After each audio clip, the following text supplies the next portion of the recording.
Well, still ahead right here on King 5 Morning News that we're going to be sitting down with well-known spiritual leader. His new book is being called eye-opening by a lot of people. Robert Taylor coming up after the break.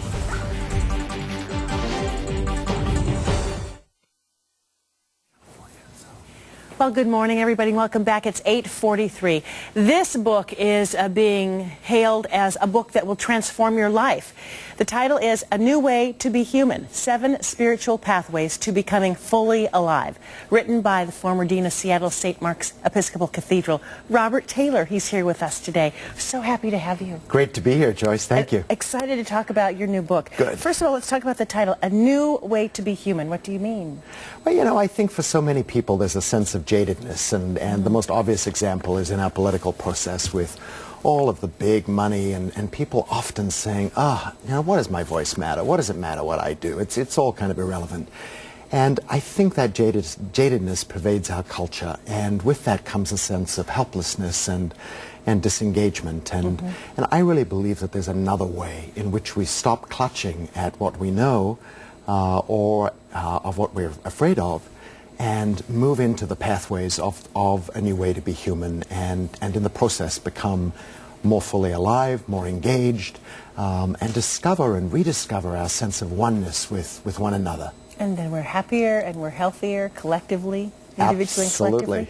So I want to talk about your 7 pathways to becoming fully alive. You list 7 of them. The first 4, I want to just say what they are, and then we're going to talk about them. Connecting stories, breaking through enclosures, risky invitations, and home in your heart. Pick one of those. Which is the most important of those 4? I think connecting stories, it's the very first pathway, and I think it's grounding for each of us on our journey to a new way to be human. What does it mean, connecting stories? Well, that when you and I are in tune with our own story, that the arc of our story reveals universal wisdom and spiritual wisdom, and that we may tell the same story over and over at different points in our life, but it reveals different truths to us.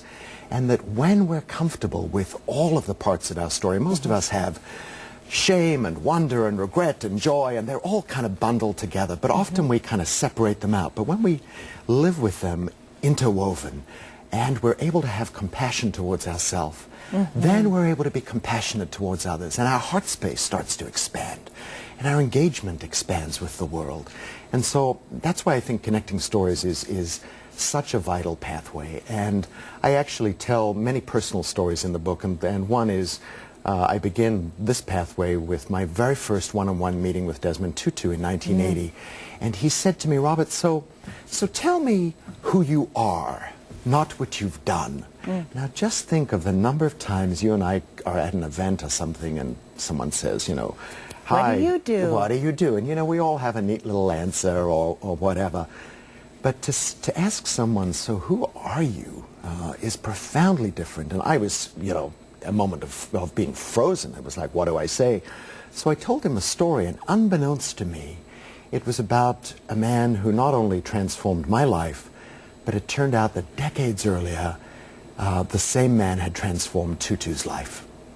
So who was this man? His name was Trevor Huddleston. And so, you know, knowing your story, I mean, there I was, knowing nothing about the details of his life, you know, 32 years ago. And it happens that we've both been transformed by this man. And suddenly there was this common meeting ground, almost a sort of a holy terrain. And so I use it as an example of saying, you never know where and how in the telling of your story you're going to be connected with the most unlikely of people, and in the process discover a whole new way of connecting and relating. And do you think that in some way, if we peel that back about that person across from us, we will find that we are connected? Oh, absolutely. And I believe that we are all members, we're all relatives of the one human family, and there are those connecting points. And I think more than anything in this time of political, jabs being thrown at one another and people being cast aside as evil, or, you know, they're too different to talk to, that we desperately need to reclaim that sense of interconnectedness. So much cynicism and apathy. I want to get to the other 3 of the Yes. 7 pathways and have you pick one of these. Thing places, holiness disguised, hairpin curves of life, and holy surprises. Boy, you know, you're a really difficult interviewer, Joyce. Those all grab my attention, but I would like to see, which one would you pick that is also a good place for us to focus when we're talking about changing the way we live? Yeah, you know, I think I'm going to pick Holy Surprises, which is the last pathway of the 7. And I think all 7 of them are interrelated and interconnected. But this one is really about discovering and cultivating delight and joy in your life. And the book is really sort of, you know, it invites the reader to discover these pathways, not in some sort of removed place of nirvana where you go off and have you know, an experience of some kind and then come back to your life, but to discover these pathways in the ordinariness of everyday life. And so in this pathway about delight, I talk a lot about feasting, for example. And, you know, we think about feasting in terms of a meal and so on, and I love to cook, and I talk about mindful practices of preparing a meal for guests and visualizing each person who's going to be at your table, and inviting yourself to be present to them and with them, and to be expectant about the blessing that they will bring to your table and to your house and to one another. But I also say that, you know, feasting happens in other ways, like that 20 minutes of coffee that you're going to have with somebody today is an opportunity to feast, that I can actually turn off my cell phone or put it on vibrate, knowing that there's probably not going to be a crisis in the next 20 minutes, and that I can be present for these 20 minutes with Joyce. I also suggest some practices for how to start each day, to invite mindfulness about what the day brings. So, for example, what I do is I imagine, visualize each person I'm meeting with, and invite myself to be fully present with them. And then I also invite myself to be present with those who I don't know I'm going to meet. The unexpected conversation with the clerk at the grocery store who's checking you out, you know, checking your goods out, and who says something to you that, you know, if you're not standing there texting and you can be present to, maybe a 2-minute opportunity for a gift and for some delight and joy in your day.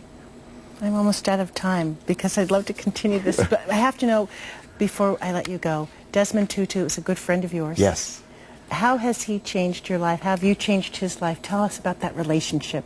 Very extraordinary one. Well, we've been connected for over 3 decades, and he's written the foreword to the book, and he's actually going to be with me for the LA launch next week. Do I have time to pop that up? I want to pop that up because he wrote something quite extraordinary. Do we have that?